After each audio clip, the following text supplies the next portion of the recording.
Welcome to week 9 of creating piano performance and tutorial videos. This is the last video of this series, and today we are going to talk about project-based learning. When you think about doing projects with your students in your studios, it can be anything from putting on a recital, or making a video, or doing a contest or a competition. It could be putting on a musical, or even just doing a game. Anything that causes your students to learn.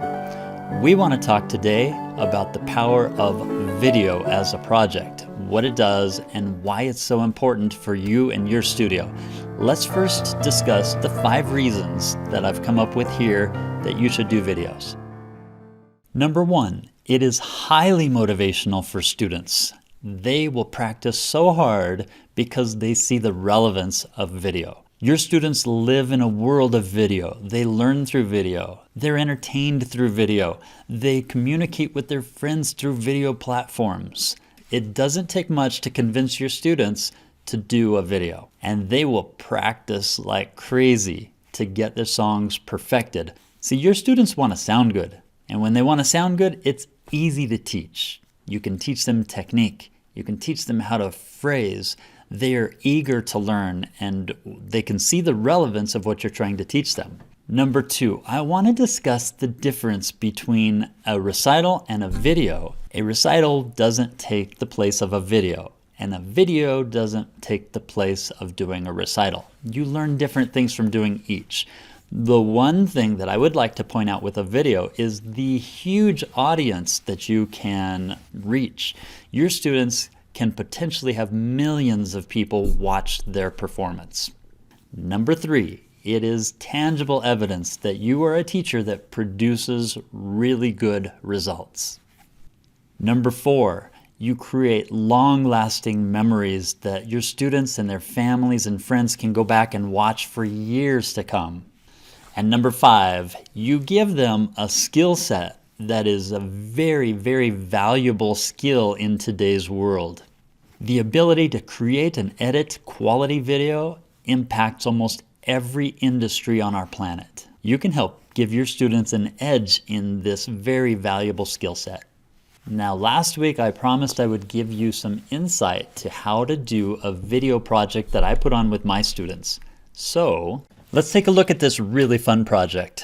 When I show this to people, they think that there are 4 players on the stage, when in reality, the drummer and the secondo piano player are the same person, and the same thing with the primo piano player and the bass player, they are the same person. If I come over here to the left, you can see what happens when I click this hide button. The drummer actually just disappears, and the same thing with the bass player. So this is actually a separate video. If we look at the media bin, you can see the videos that I've taken here. This is the drummer, and it's a moving shot, and right here is the drummer, and it's just a still shot. Well, I've done the same thing with my bass player. I've got a moving shot, and then I also have a still shot. Let me show you really quickly how this works.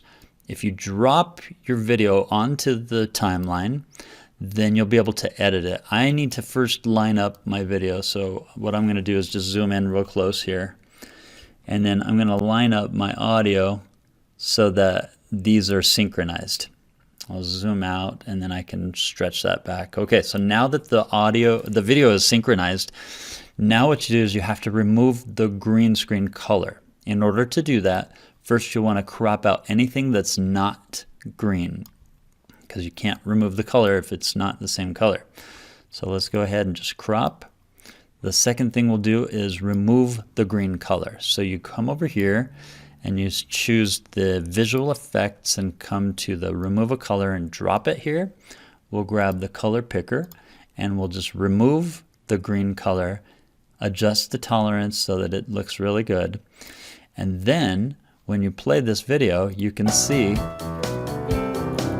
that the video is playing right on top of the other video. Now you have to adjust the size. So we come back to my tool here, and let's just shrink that one down, move him into place. He's a little too tall, and now I think we're there. So I hit this, and there we go. We've got our bass player here playing along. Now you can do some fun things with this. You can make them A little smaller.